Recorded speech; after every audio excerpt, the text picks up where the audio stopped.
glories of Gita.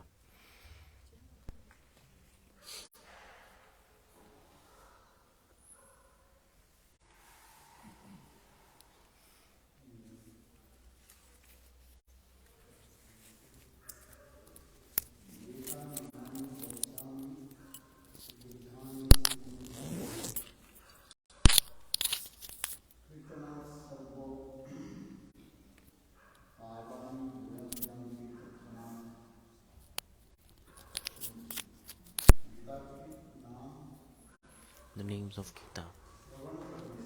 If someone listens to the names of Gita and reads them, all types of sins at the same time, at the very moment they get destroyed.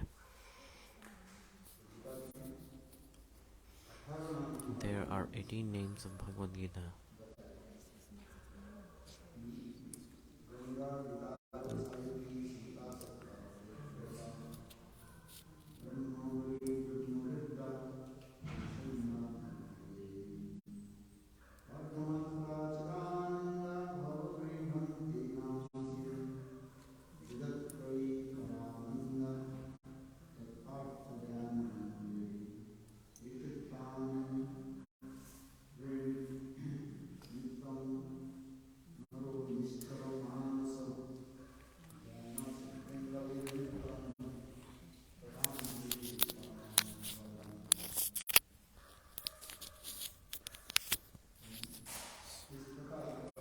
Like this, if someone listens to the names of Bhagavad-gita every day, 18 names of Bhagavad-gita, and read them, that person will definitely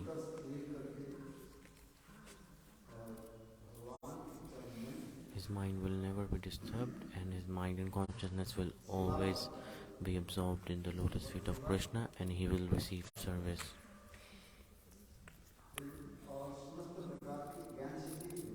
And all types of knowledge will appear in the person's heart.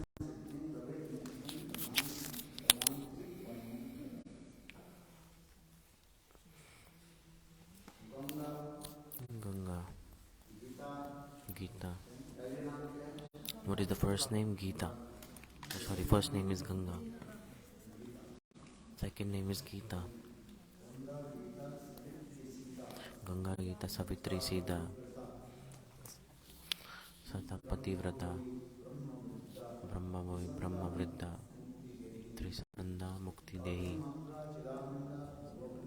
Ardhamatra, Chidananda, Bhranti Nashni, Vidatroyi, Paramananda, Tatartha, Gyan Manjri.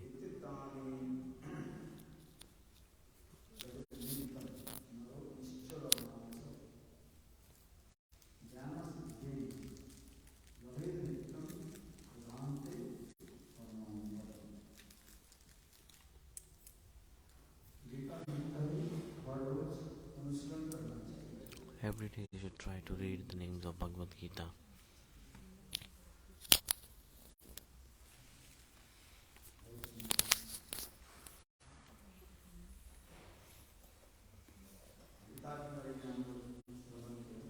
So we heard about the names of Bhagavad-gita, and so in Mahabharata, in Bhishma Parva, this is Bhagavad-gita is there.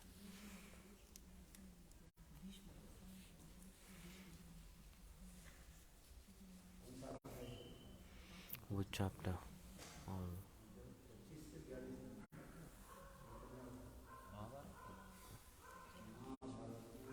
So in Mahabharata, in Bhishma Parva,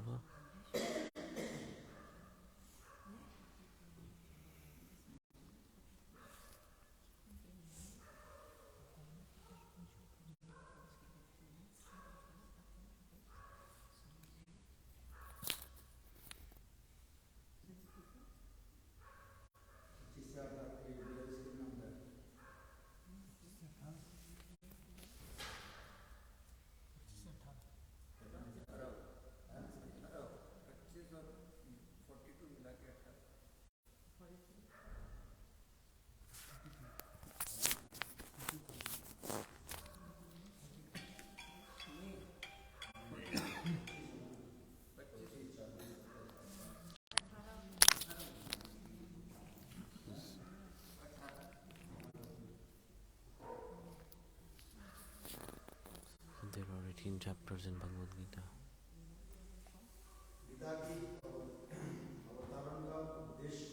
So why did Gita appear? It was not about politics or anything else, but this this is transcendental, and this is coming from the lotus feet of Krishna, and Krishna is speaking this. So in Bhishma PItamaha, it is from chapter 25 to 40, 25 to 42. So why did Bhagavad Gita appear? It's not a normal scripture, and it was not about politics. The motive was different. This is transcendental, and Gita is coming from the lotus feet of Krishna.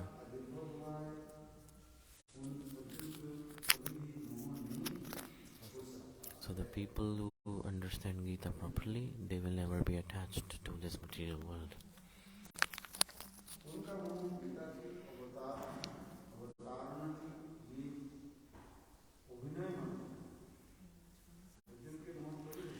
So Arjun cannot be attached to anything because Arjun is the eternal associate of Krishna. So Arjun is not attached, but just to teach the people of this world. This happened in Bhagavad-gita lila came. So because all the lila that was happening was like they were like doing lila like human. So they are showing the mood of attachment in Arjun. It's just like they're acting the drama. Arjun is eternal associate of Krishna, and he's eternal friend of Krishna. And according to Vedas, it is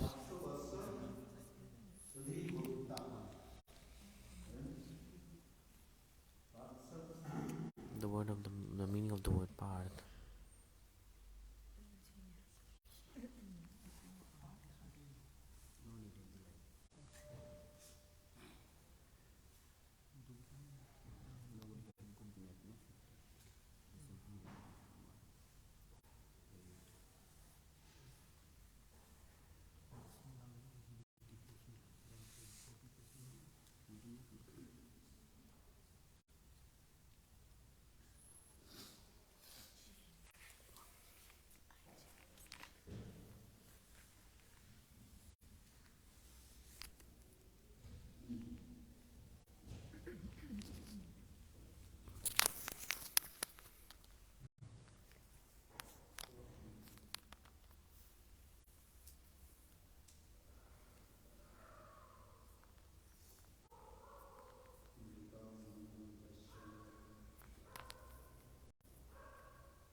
So the essence of all Upanishads is Bhagavad-gita.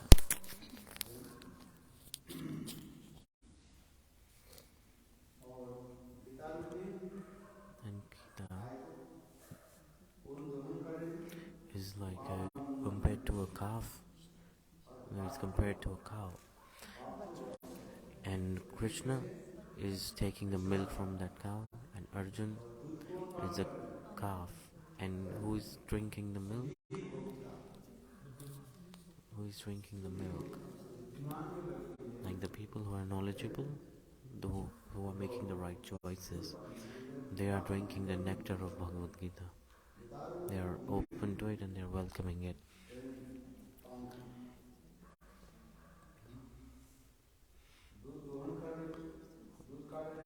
Who is taking out the milk?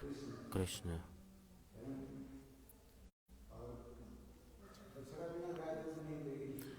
And without the calf, the cow will not give milk, so we need a calf. So calf is Arjun, and who is drinking the milk of the cow? People who are knowledgeable, those who are making the right choice to read it, they are drinking the nectar of Bhagavad-gita. Cow is compared to Bhagavad-gita.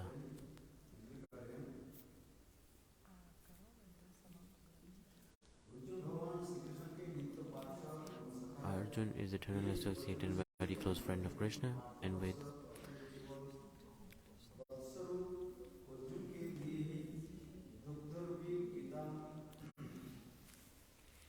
so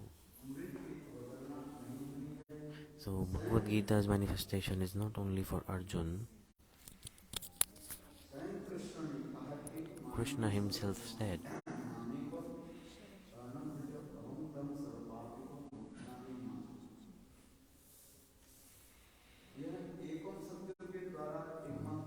so Ekam, it means that everyone should be surrendered to the lotus feet of Krishna, and this is the meaning and essence of the whole Bhagavad Gita, that one should be surrendered to the lotus feet of Krishna, who is the God.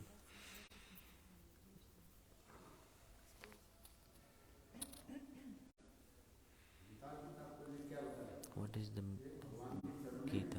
What is Gita teaching? What is the best lesson you can take from it? That be completely surrendered to the lotus feet of the God.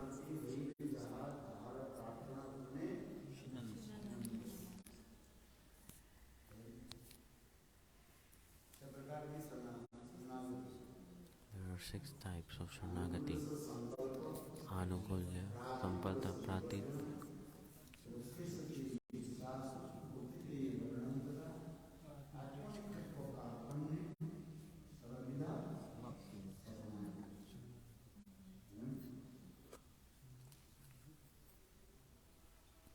So these were the types of sharanagati.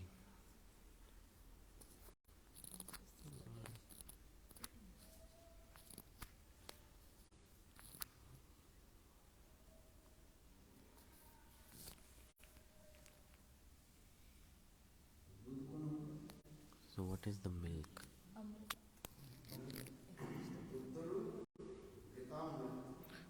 Like milk is like Gita Amrit, the nectar and the drink of immortality, Amrit.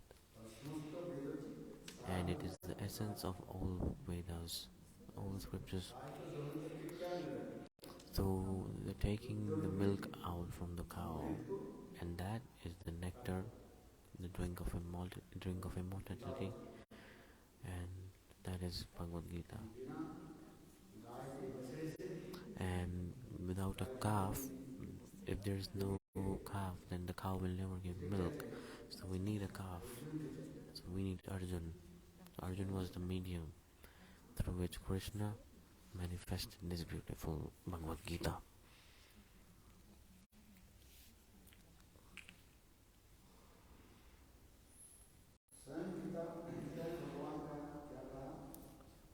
So Gita said to God, what?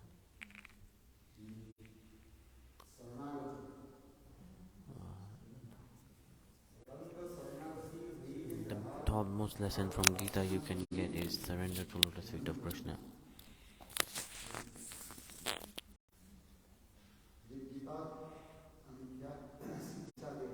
So Gita is giving a clear lesson that we all should surrender. So whenever the Gita ends, from that point Bhagavad started.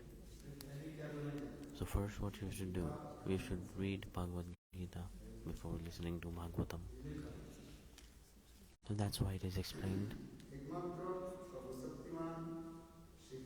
like one who is all powerful, Krishna. We should surrender to the lotus feet of Krishna, who is the God of billions of universe. This is the only lesson from Bhagavad Gita.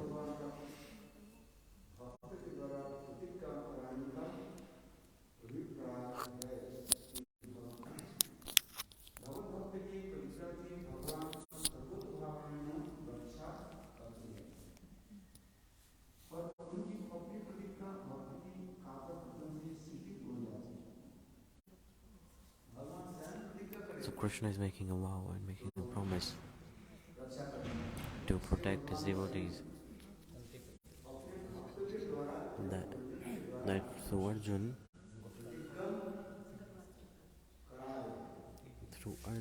he is doing this vow. So he's saying to Arjun, Krishna is saying that Arjun to declare. He's asking Arjun to declare the vows that Krishna made. So through Arjun, Krishna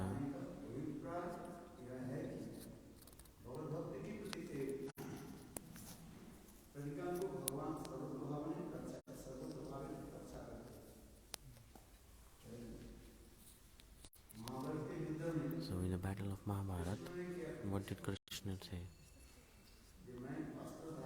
That I will not pick up a weapon, but when Bhishma PItamaha, and he made a vow that if I am the son of Shantanu king, that I will force Krishna, I will make Krishna to lift up a weapon.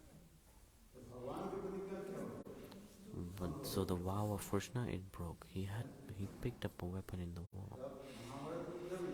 So in the war of Mahabharata, when Bhishma PItamaha and Arjun, they were fighting,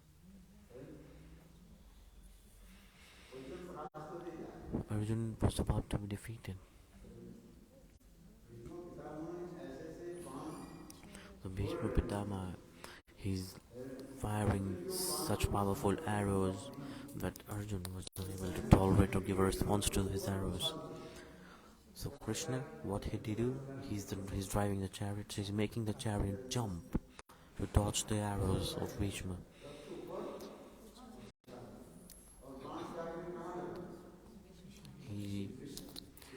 So he made the chariot jump, and the arrow, it hit the chest of Krishna. And Krishna's chest, it filled with his like red blood. It was all red. And Bhishma PItamaha is seeing that, and Bhishma PItamaha is making a glorification.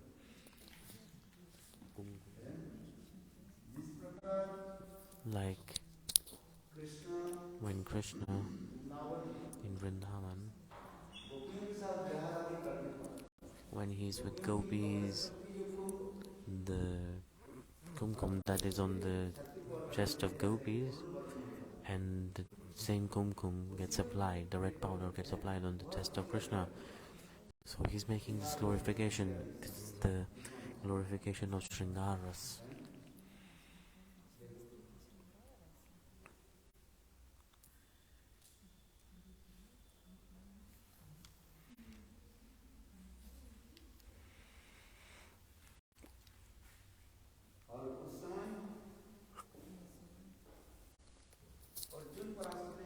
And Arjun is almost defeated.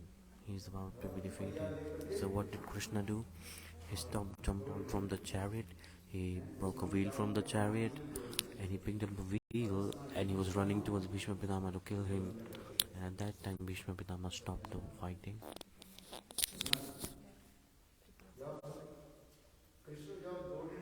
So when Krishna started to run,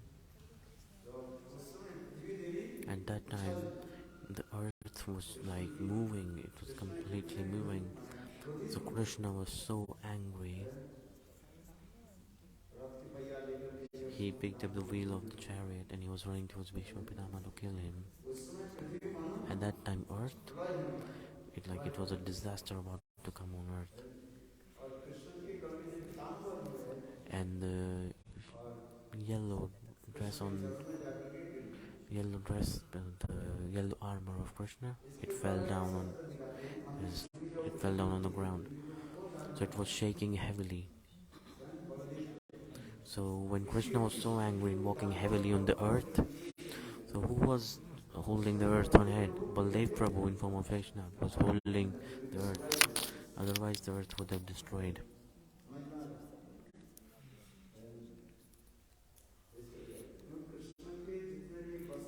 Because all types of jewelry, all types of dress of Krishna, What is that? It is the element which is made from Baladeva Prabhu.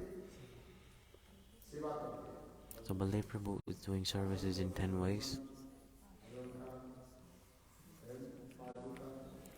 Jewelry, slippers, umbrella, all types of jewelries, clothes. So Baladeva Prabhu, so he's serving in these forms. And the commenters, they have also explained when Krishna was running towards Bhishma PItamaha with the wheel of chariot in his hand, at that time earth would have like turned upside down. To keep the earth stable, Baladev Prabhu, he took care of earth. This is the special quality of Baladev Prabhu.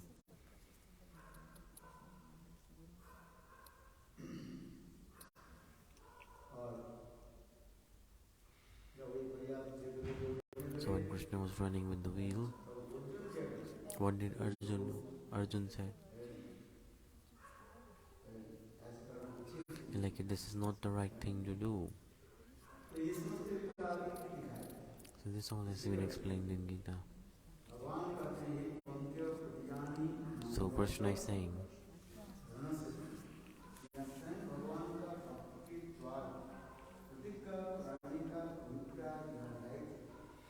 so why is Krishna asking Arjun to declare his vow?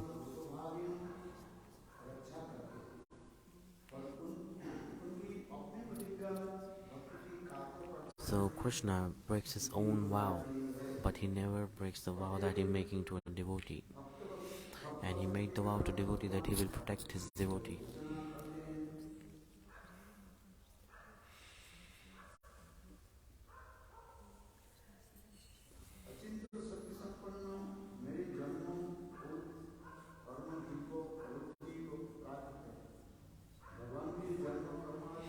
The birth, all efforts of Krishna, they are transcendental.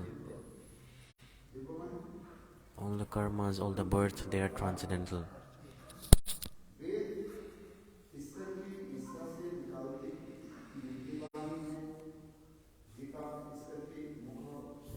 Gita is coming from the transcendental mouth of Krishna.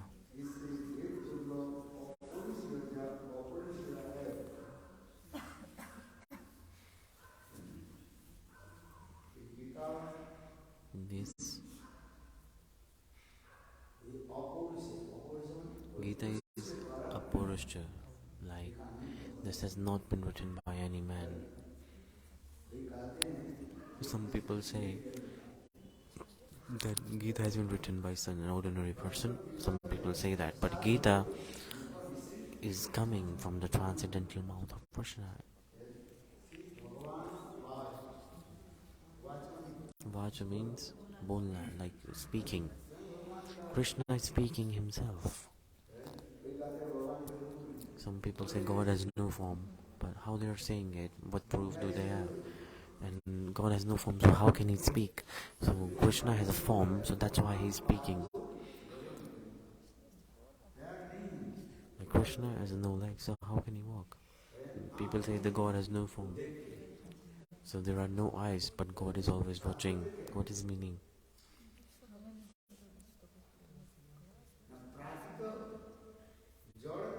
So transcendental, we have this material body.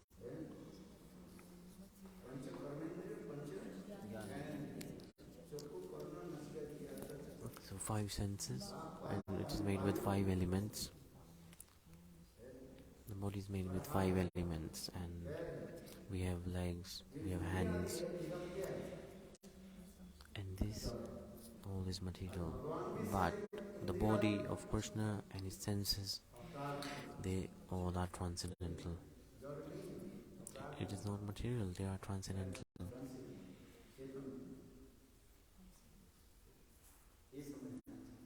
This is what we should understand.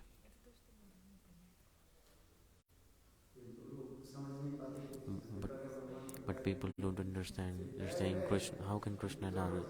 How can God dance? They don't have leg. it's transcendental.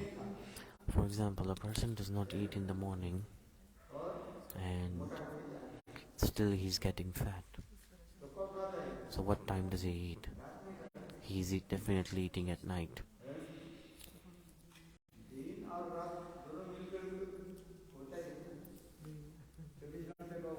So when 24 hours happens, it's a combination of day and night, then that full day is done. But still, he said he's not eating anything in day, he only eats at night. And also, like, just before sleeping, locked in himself in his room, and then he's eating. Because how is he getting fat? Because definitely he's eating. How can the person get fat if he's not eating? You don't know what time do you eat. So people eat at midnight, after midnight. So how many times do you eat? You eat in the day, you also eat in the night. So you are getting thin, you're not getting fat.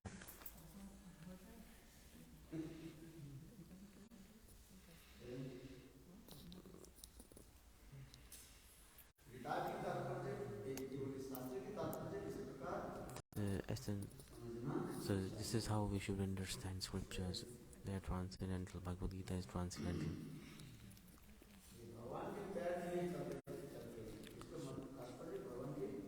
So God has no legs, but He's walking. So this means that His walk is transcendental.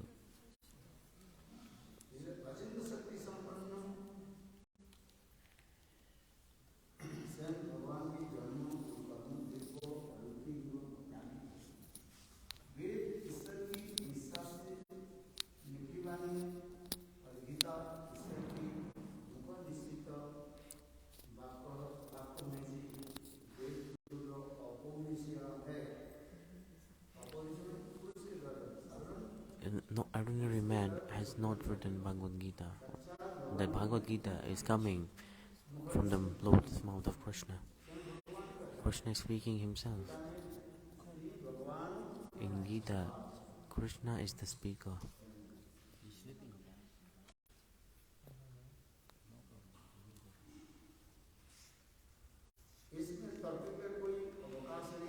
So there is no point to question anything here. In Gita, Krishna is saying to Arjuna,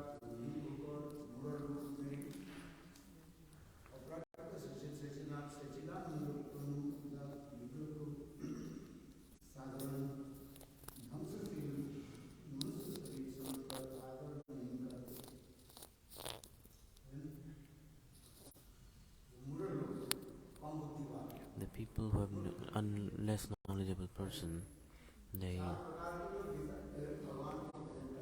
So there are four types of people who worship God, and four types of people those who don't worship, don't serve. So these are the categories.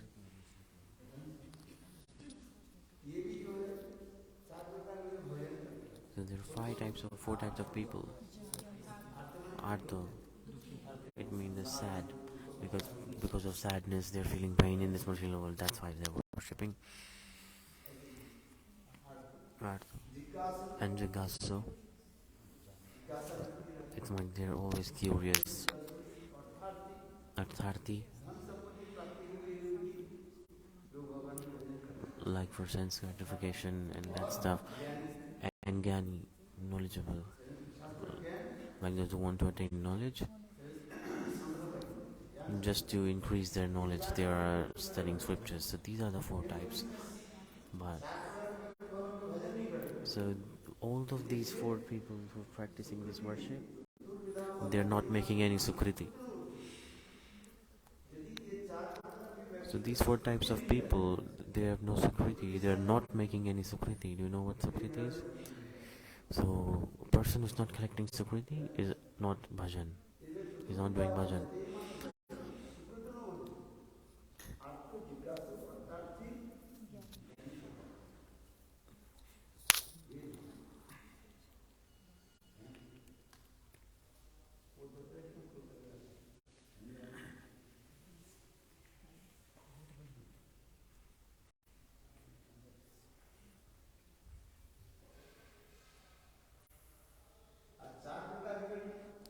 four types of people who don't worship me, don't do my bhajan. Maya Parita Jnanam, Muda. Mood Vyakti means.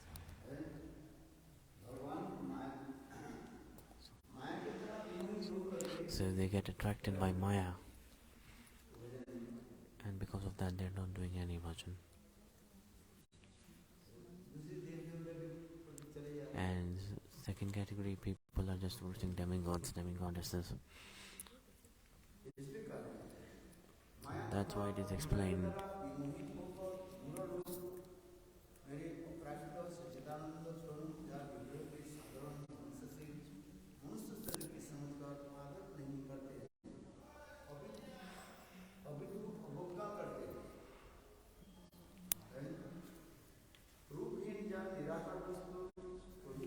So such people, they're not respecting the gift of human life. They are thinking God has no form. This is not right.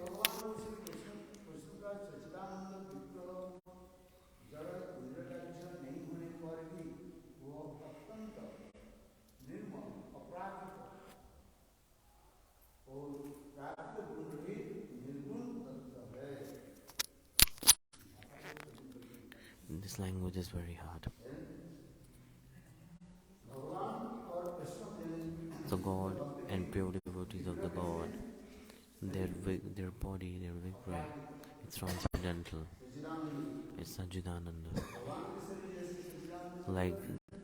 As the God's body is transcendental, so pure devotees of God, their body is also transcendental.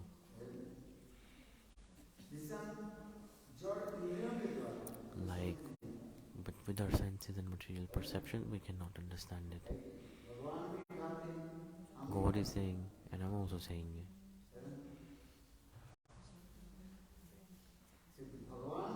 But that the body of God is transcendental.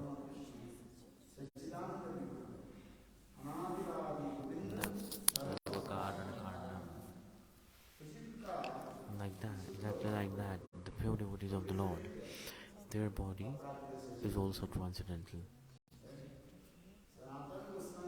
So Sanatana Gosvami with Mahaprabhu, he was going to meet Mahaprabhu from Vrindavan to Jagannath Puri.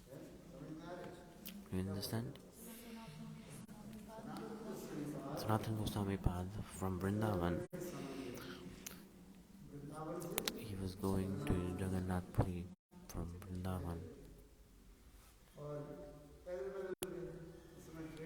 And he was walking because there was no train and any means of transportation. So at a lot of places he drank water while walking. And so his body, there was a lot of itching, skin allergy. He drank water from lots of places, so there was skin allergy. He had skin allergy and he was itching. It was bleeding. Sanatana Goswami he was thinking in his heart that Chaitanya Mahaprabhu is Sachidananda Gaur Hari. If he takes my darshan, then he will definitely give me a hug. So all the blood that is coming from my body due to allergy, this blood will get touched on the Mahaprabhu's body when he hugs me.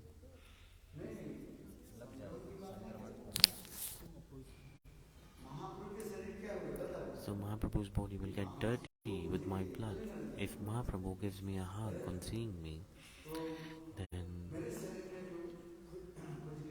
then the itching that I have in my body, the allergy that I have in my body, and the blood that is coming out from my body, it will get touched with the body of Mahaprabhu, and Mahaprabhu's body will be polluted.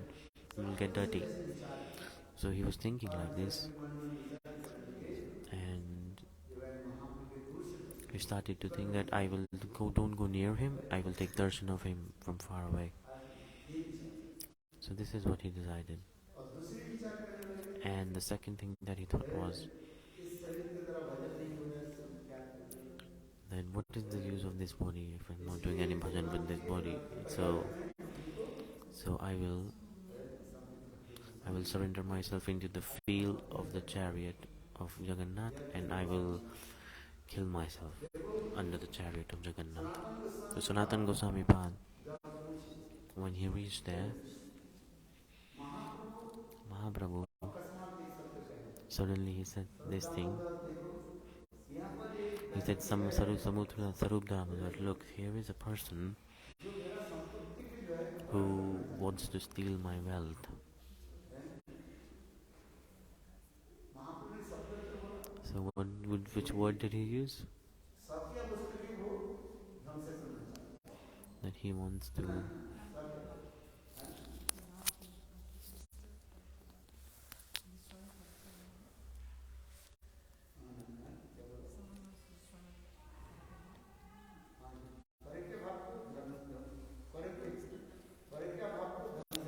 so someone here wants to destroy Parakya Bhav. Sarup Damodar. He's saying, Sarup Damodar, look, here is the person who's sitting here. He wants to destroy my Parakya Bhav.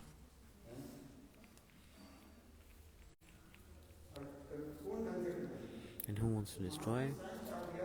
So Mahaprabhu said, that's Sanatana Goswami. So all the devotees were thinking, Sanatana Goswami is like topmost Vaishnava. He's good Vaishnava and he has very good mood and he is manifesting the mood of Mahaprabhu.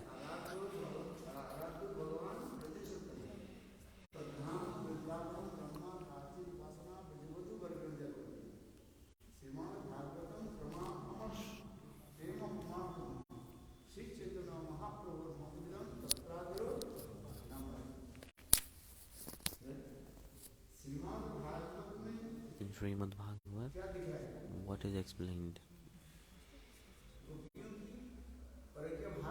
So there it is telling us about the Parakya Bhav of gopis, and in the scriptures they are not explaining Parakya Bhav properly, and the mood of gopis, which is Parakya Bhav in Srimad-Bhagavatam, it is explained and defined in detail.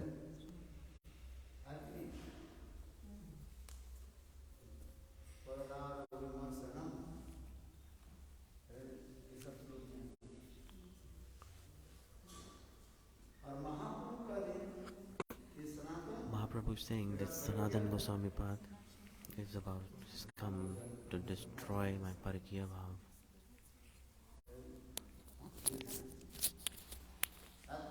What is the meaning? So Sarup Damodar and other devotees were thinking, how is it possible? So at that time, what did Sanatana Goswami do? He wants to... Sanatana Goswami, he's like made a vow that he will take darshan from far away, and then he will kill himself under the wheel of the chariot of Jagannath. At that time Mahaprabhu is saying, hey Sanatan, he's saying himself. So he's asking, what do you think? She said, I think you're my guru. And this body is owned by whom? Sanatana Goswami said, this is your body. So if it's my body, then how come you have the right to destroy it? So how can you destroy that's owned by someone else? So because your body is owned by me. So Mahaprabhu is saying this. You understand?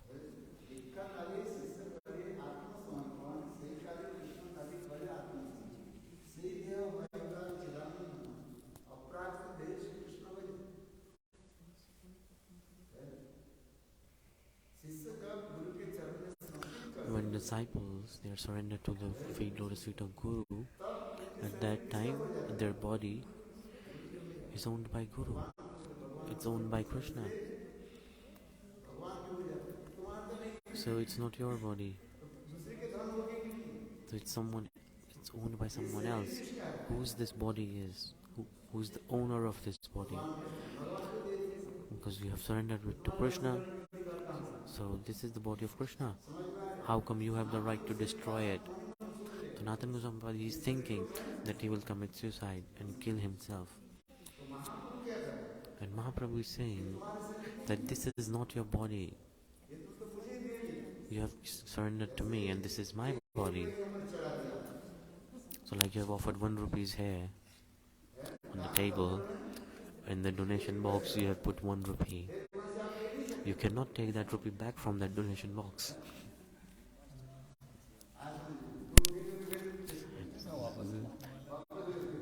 Some people put and they take the change. No. Whatever you offered, it's offered. Like in fire sacrifice, we are offering the samagri, giving ahuti. So we are offering ghee in the fire and we are saying swaha. So what you have said with swaha, you cannot take it back. Like in donation box, if you put 1 rupee coin and you want it back, you cannot get it back.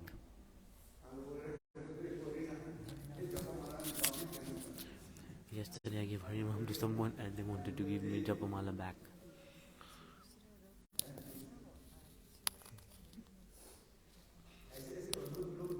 There are very weird people in this world. Very weird.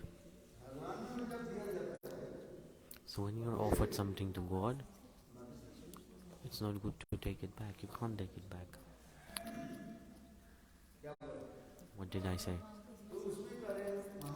So Mahaprabhu is saying, Sanatan, when you surrendered yourself to me, so your body is owned by me, you don't have any right to take it back. You have said Swaha. In mantra, what is there? Swaha. Aha nahi. It's Swaha.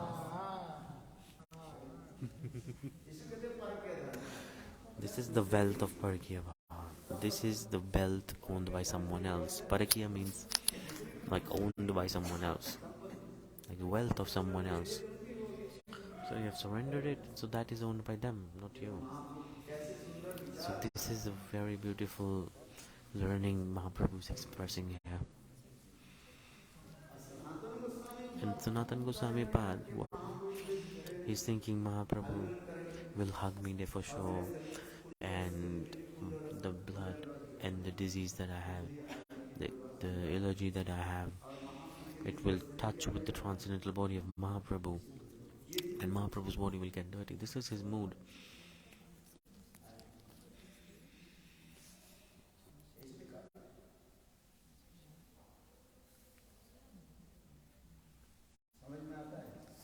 Are you understanding this?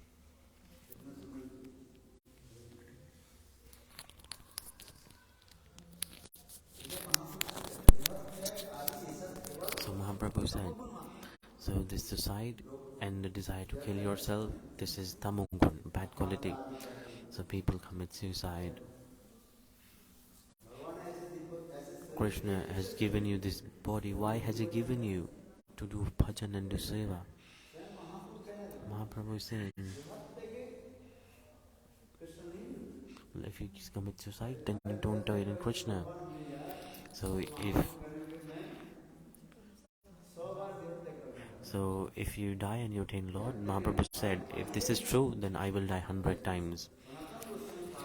Mahaprabhu is saying, so through Sanatana Goswami Pad, Mahaprabhu is giving a clear lesson that committing suicide, this is tamogun. You cannot attain Lord through this process. How can you attain Lord? So doing bhajan.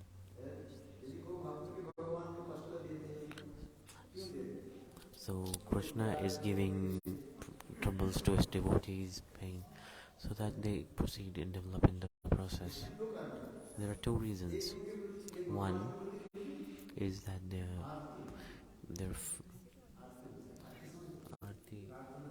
so like they pray to God, they feel humble when they are sad. So that's why Krishna is giving sadness.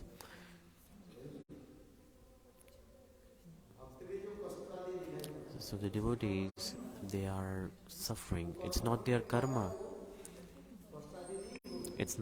They are not suffering because of their karma, the devotees.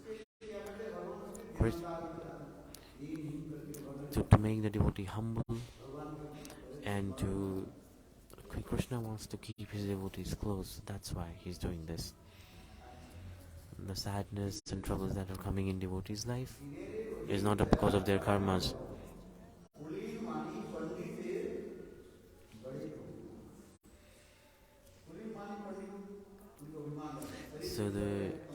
So the egoistic people, they think like our body should be healthy and body should look good.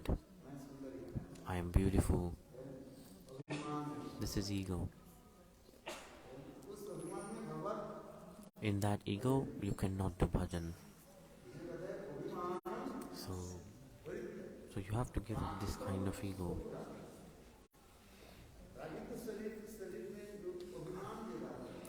The ego that we have in this body, until and unless we give up that ego, till then we cannot do Bhagavad Bhakti. So we should try and understand this clearly. So sometimes Krishna is giving pain and sadness to his devotees just to increase their curiosity and pull the devotees closer to him.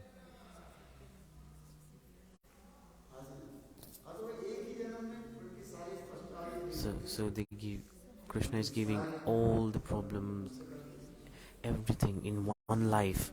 So all the karmas, they get destroyed, and then Krishna accepts them. So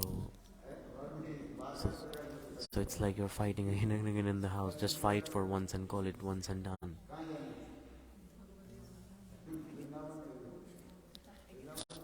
It's like people are fighting a lot in their houses over and over again. Just fight once and call it done.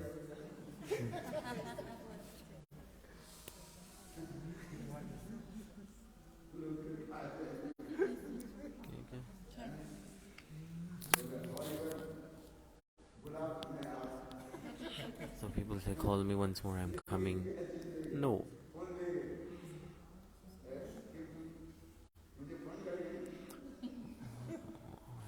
Listen.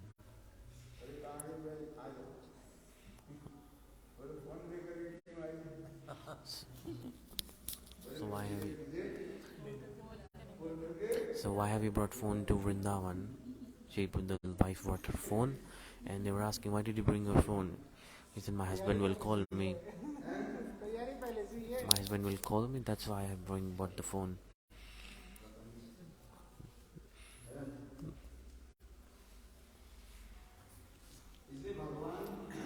So that's why.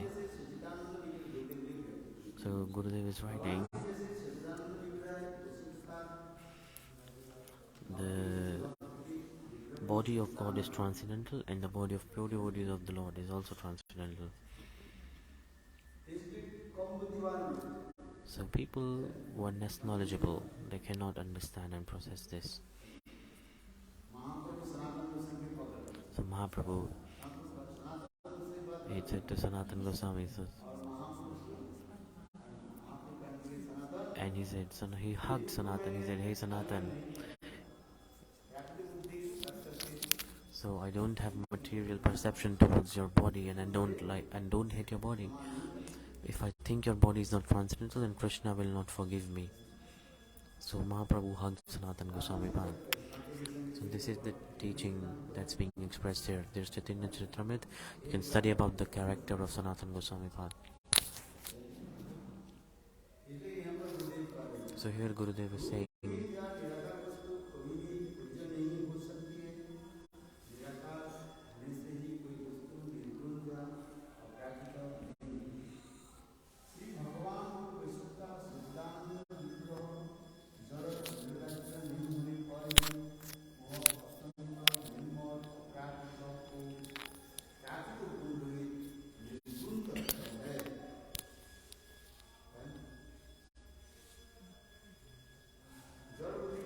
the people from material perception you cannot understand.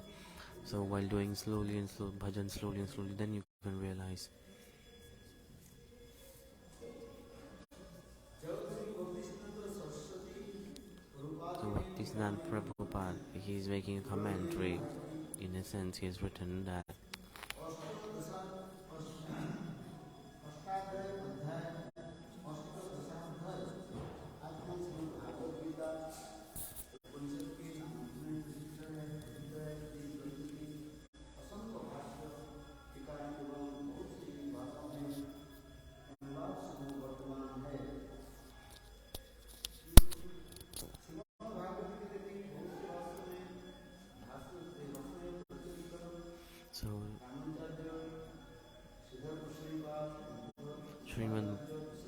Srimad-Bhagavatam has been written by, expressed by a lot of acharyas, and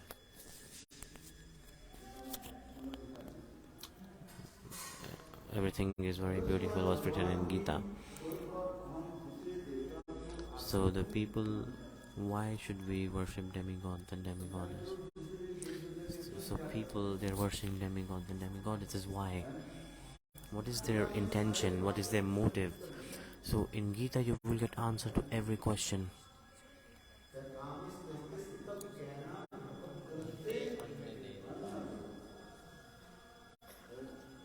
There's answer to every question in Bhagavad-gita. So people, they have desire for sense gratification, and they are illusioned by Maya, and so they are a beggar. So they are in facing trouble because of Satya Rajan Tamagun. So to receive what they want, they are worshipping demigods and demigoddesses. They are not thinking what's good for them and what's bad for them. So if you have a lot of desires in your heart, so which desire is good for them and which is not? They don't make a choice. So they just go to lots of demigods and demigoddesses.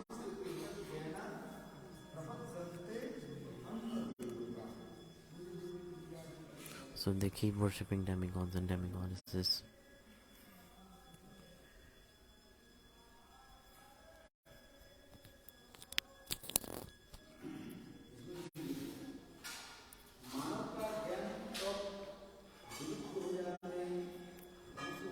So when the mind and knowledge of human is destroyed, they just give up the thought of worshipping to God, one Lord Krishna, and they worship someone else. So if you are worshipping Vishnu, all devtas, all demigods and demigods, they are satisfied.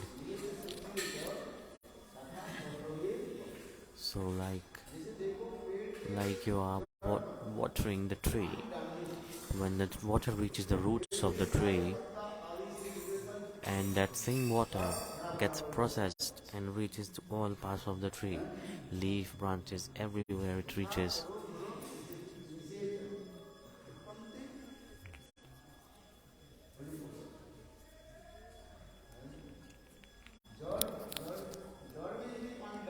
If you put the water in the roots of the tree, so the water, it gets circulated in the whole tree.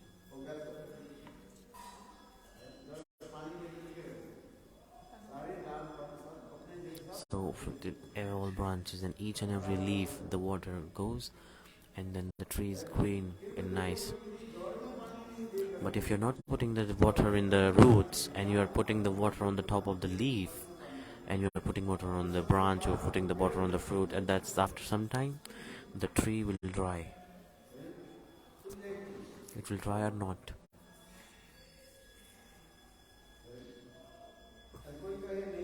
And if someone says no, I will give water to the roots, and I will also give water on the leaves. They're saying no. Like, why to waste water? Only put water in the roots. What is the meaning? So some people say they will do the bhajan of Krishna, and we will also worship other demigods and demigoddesses. What is the problem?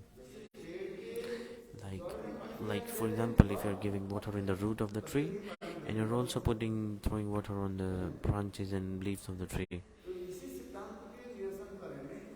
I'm saying no. This is not ekantikta. You're not one pointed to Krishna. So this is what's being explained here.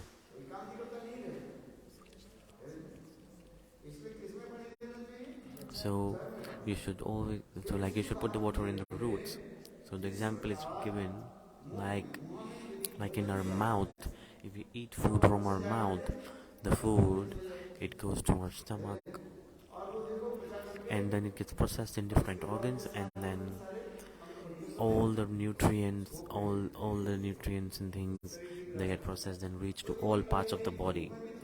You're like, I will put food in my mouth, I will also put food in my eyes, I will put little bit of food in my nose, little bit of food through my ears, So what will happen? You will feel sick. It's true or not?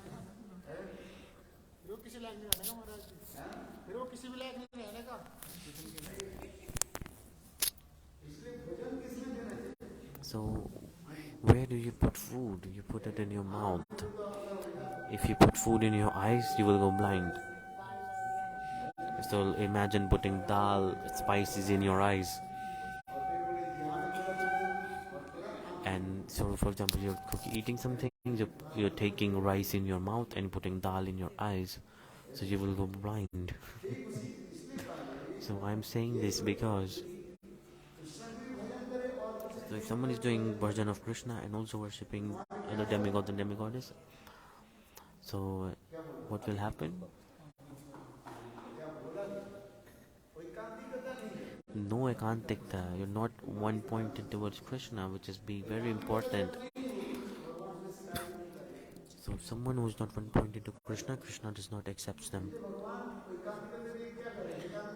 So this is what's explained in Gita, that come and come only into my lotus feet. Don't go to any demigods or demigoddess. They can give you money, mukti. They cannot give you mukti. They can give you money and good things. And they cannot give the prema of Krishna. Who can give the prema of Krishna? Krishna will give that, which is beyond everything, and it is the topmost and transcendental thing. Demigods and demigoddess, they don't have the right to give mukti.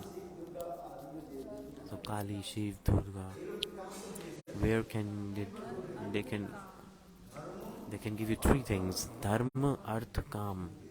They cannot give you mukti, moksha.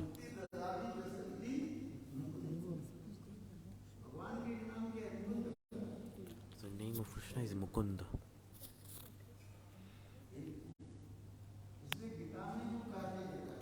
So in Gita, they're saying that come and come only to my lotus feet. Take shelter of my lotus feet. Krishna is saying using this word over and over again, come to me, come to me, come to me. Don't go here and there, don't go to someone else. They will fool you. They will betray you.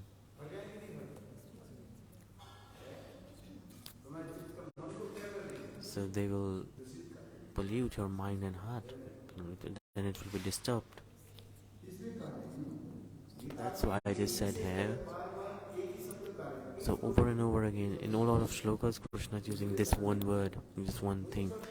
That don't go to anyone else, come and surrender to my lotus feet.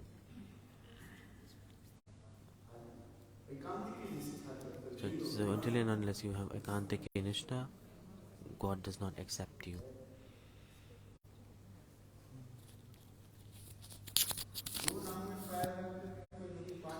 Can you cross the river if you have 1 feet in one boat and 1 feet in another boat?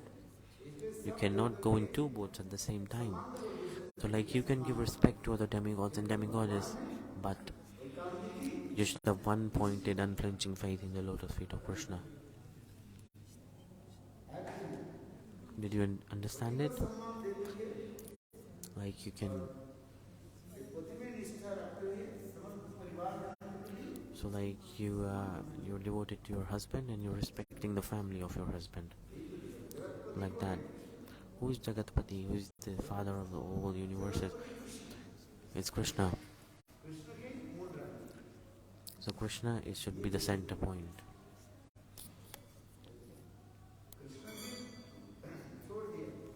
So if you give up Krishna, then nothing will work. And if you're worshipping Krishna and worshipping demigods and demigoddess, it will also not work. So we are living in this material world. We give respect to everyone or not? We give respect to our parents. We should never disrespect our parents.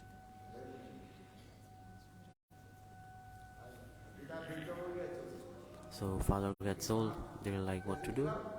What to feed him?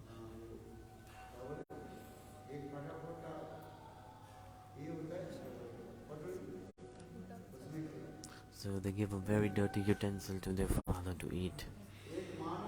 So what the mother did, she So one mother, she to his father-in-law.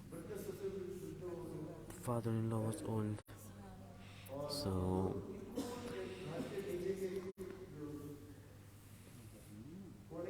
in the corner of the house, he just put them in the corner of the house because he is coughing. So they're thinking, oh, because of the cough, my son will get sick. So that's why they just put him in the corner of the house. And to give him food, they're using like disposable utensils, which are almost torn, when giving the food to eat, giving him to eat like this. So the little child is seeing everything.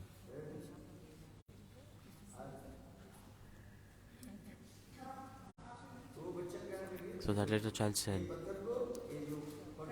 so this disposable bowl that you have, keep it safe. So the little child said, Mother, keep it safe. Keep this bowl safe. Why? Because when you get old, I will give you food in the same bowl. I will give you the food in the same broken bowl. That's what the child said. So exactly like that.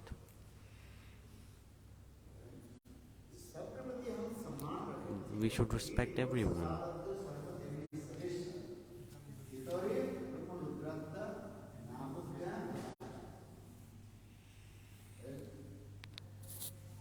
We should not criticize any demigods or demigoddess. We should not disrespect them. We should respect them. But always believe that Sri Hari Krishna is the topmost. He's the one. So like Sati Nari is completely devoted to her husband. If they don't have Nishtha in their husband, then they get external marital affair. So if they are doing that, then they have to go to hell. In any place, they will never be satisfied.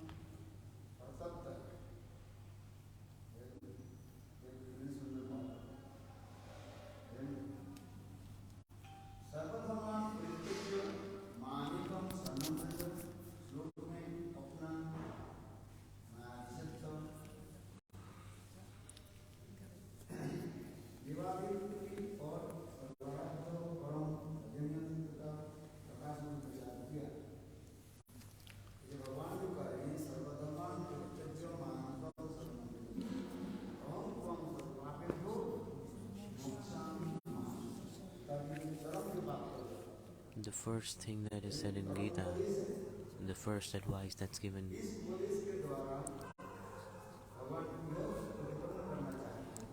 Krishna wants to make it clear that Krishna is Mayadhish and Jeev, they're suffering in Maya.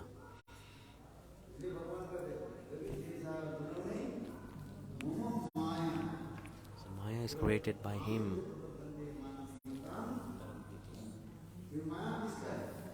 Who owns the Maya? Krishna. Krishna is saying Maya is mine.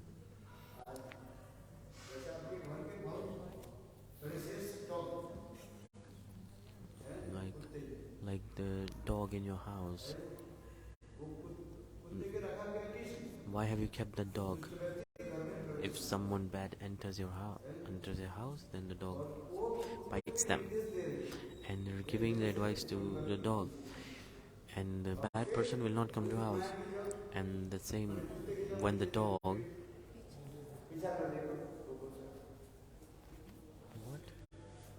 What? Like if you have a dog in your house,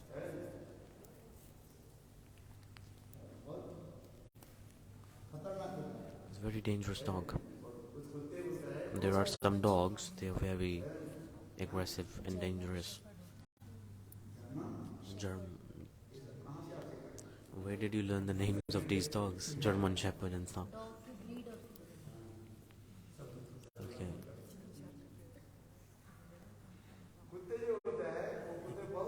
So that dogs, they're very aggressive and dangerous. They can attack you like a lion. And what does the owner do to them? They keep the dog in control.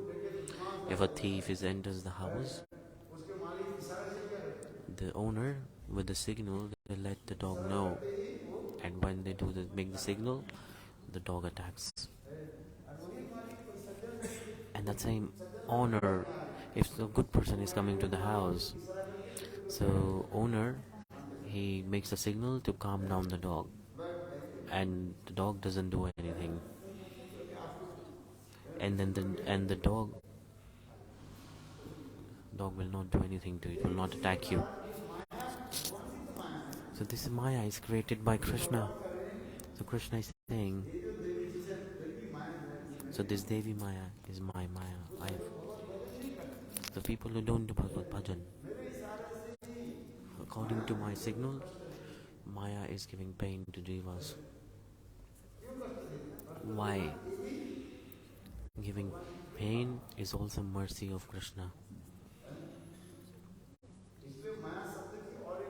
So Maya, there's also meaning Maya. So according to the scriptures, like getting pain from punishment from Maya is mercy. If we don't get punishment, then we become very naughty and we don't respect other people. And we get absorbed and get high on ego, wealth. So that's why Krishna created this.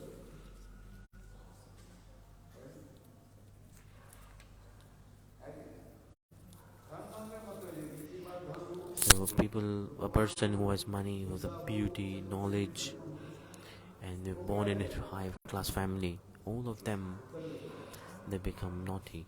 They become... So for these types of people, it's very hard for them to do bhajan.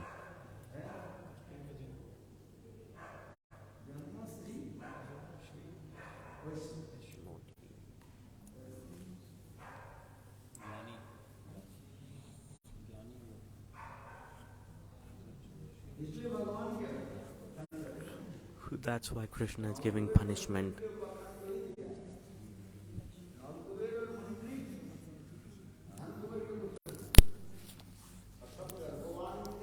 So they were not greedy. He had wealth, he had beauty, he had everything. And so to Narad Rishi, he disrespected Narad Rishi and offended him. And Narad Rishi gave him a punishment. So the punishment coming from a sadhu is also mercy. So doing bhajan and sadhana for thousands of years in Golok Vrindavan,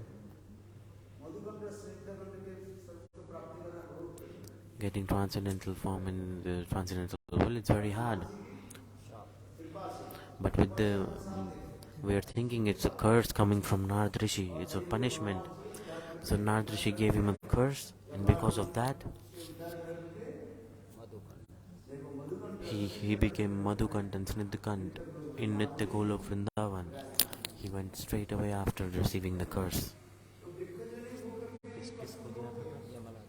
Yamal Arjuna, they were given curse to become trees. And what happened? Krishna came and he blessed them, and those trees, Yamal Arjuna, they went to Nitya Golok Vrindavan and they are serving there. This is what's being explained there. So in Gita, Krishna is saying that my Maya is very powerful. It's not easy to defeat it.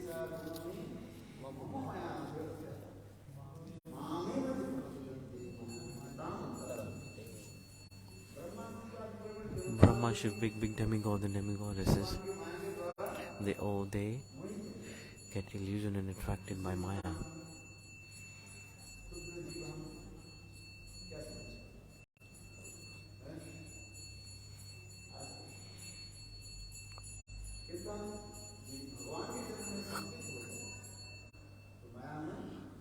But if we are surrendered into the lotus feet of Krishna, then Maya will not touch us. Whatever that's explained in Gita, it is expressing that we should be one-pointed towards Krishna. That is the main point of Bhagavad-gita. We should be completely one-pointed towards Krishna. Did you understand it? Not. So by path of karma, path of knowledgeable, and path of yoga, you cannot attain Lord through this process. Only by the path of bhakti, then you can attain Lord.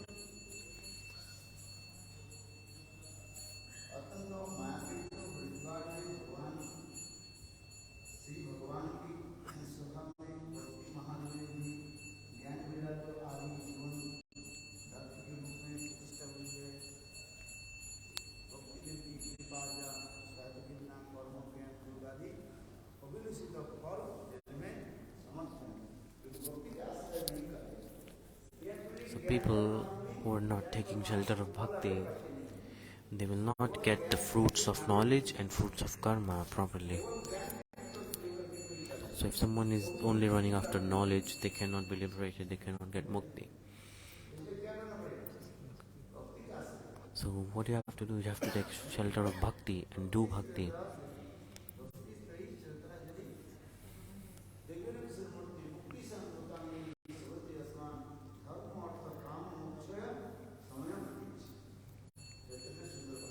That's a very beautiful thing.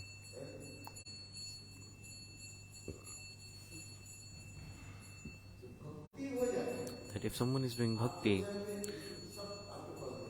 whatever you want, you can get it. Dharma, artha, kam, moksha. So you can get anything you desire for with path on the path of bhakti. This is the glories of bhakti. Because everything is running behind Bhakti Devi. Everything comes naturally. Like pure sadhus, pure disciples are walking behind the Guru. Like when the king is walking, the servants of the king, they walk with the king. Like the king is coming. What does that mean? King is coming. That means king is coming. King is not coming alone. King is coming with his servants, his army, his ministers. King is not coming alone. King is coming with these people. So if a prime minister of a country is coming, he will not come alone. He will have bodyguards and his servants. They will come with him. So prime minister or any minister or even the president, whenever they come, they don't come alone. With them, they have their associates come with them. So when prime minister is flying, there are like 100 to 150 people traveling with him in the flight.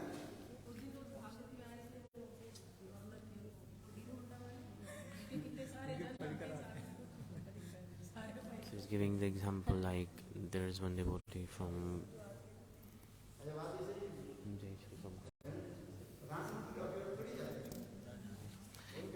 So with prime minister, there are lots of people coming, and before they board the flight, everything is arranged for them. So Donald Trump came. So if a prime minister was invited to a country, the country spends a lot of money to welcome them.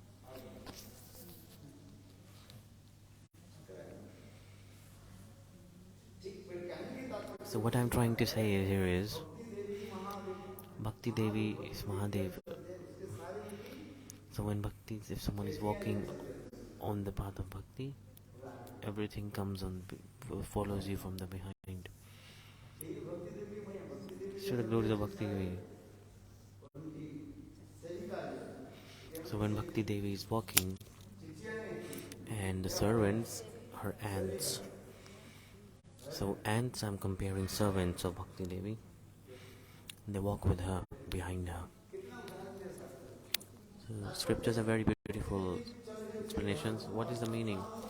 The dharma, artha, kam, moksha, everything of this material world, like servants, they are following Bhakti Devi. What do you want?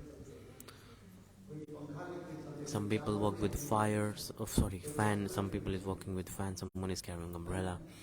Someone is carrying some utility items. Someone is carrying,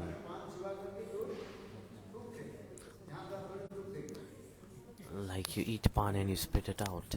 Someone is carrying that. So in India, people just spit it on the street. People spit it even in the temple. Here, they don't do that. In Mathura, you can see. In all the temples, you can go and check. They're eating pan and they're spitting it out on the walls.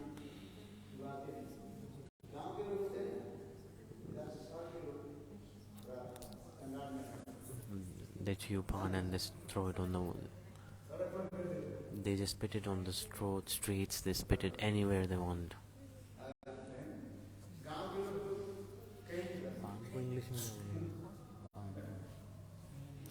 People of village do this a lot. They are like doing poop on the street. They're excreting in public.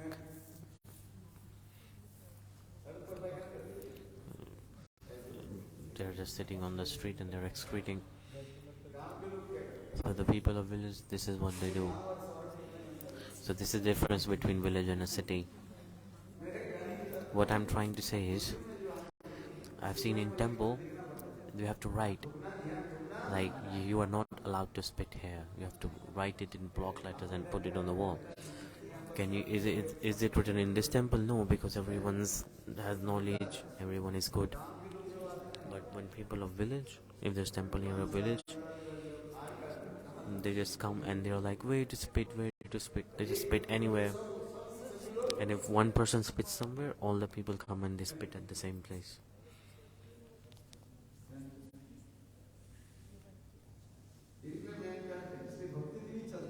So what I'm saying, when Bhakti Devi is walking,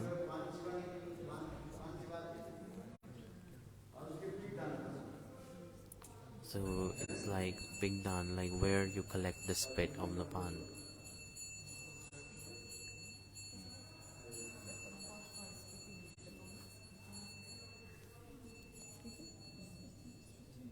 What? Spittoon.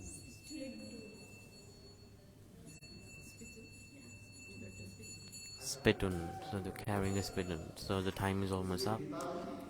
So in Gita this is explained.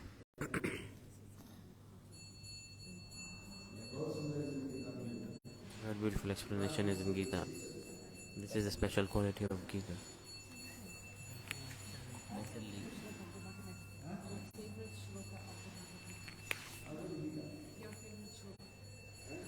So she's asking, what is your favorite sloka of Bhagavad-gita?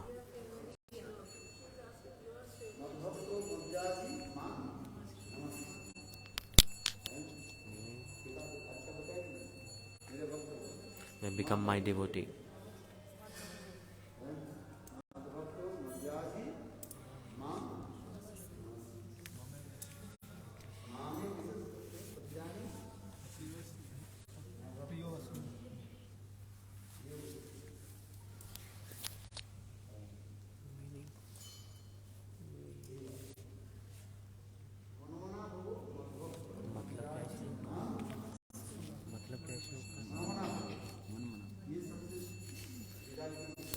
This is the essence, the shlok is the essence of Gita. Gurudev is giving example. There is gopi bhava in the shlok. In which shlok? Man-manā, mad-bhakto, manjaji, manamastu.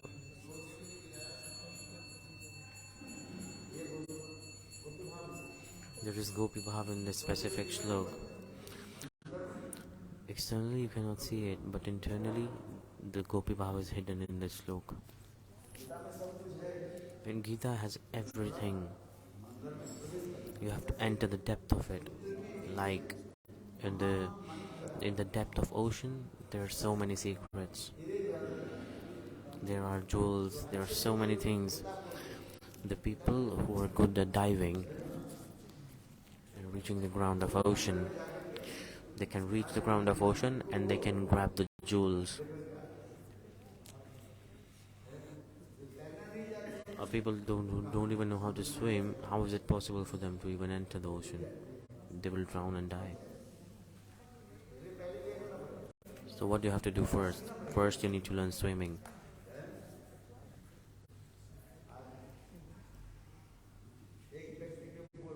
One person was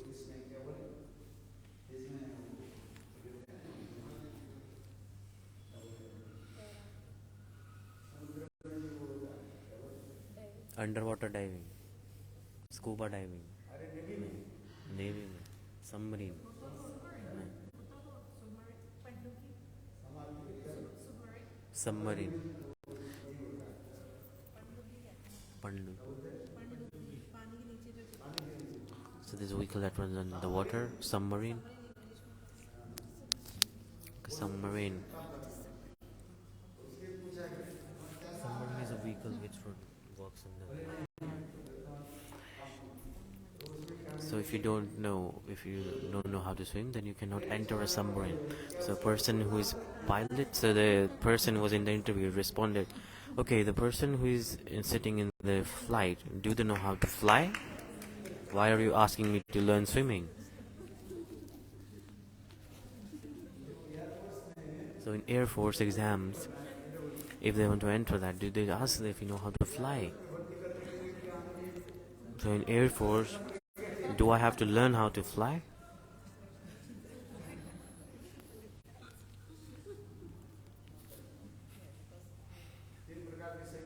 There are three types of army. One is land army, water army, navy, and Air Force. So to take admission in Air Force, we need to learn how to fly. So to take admission in Navy, Water Army, they asked him, do you know how to swim? He said no. So they rejected him. And the person said, okay, so if I want to take admission in Air Force, would I need to learn how to fly? This is a joke.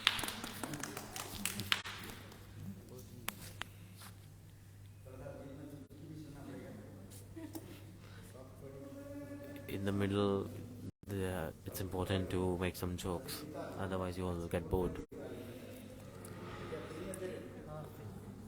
So Gurudev is distributing Gita.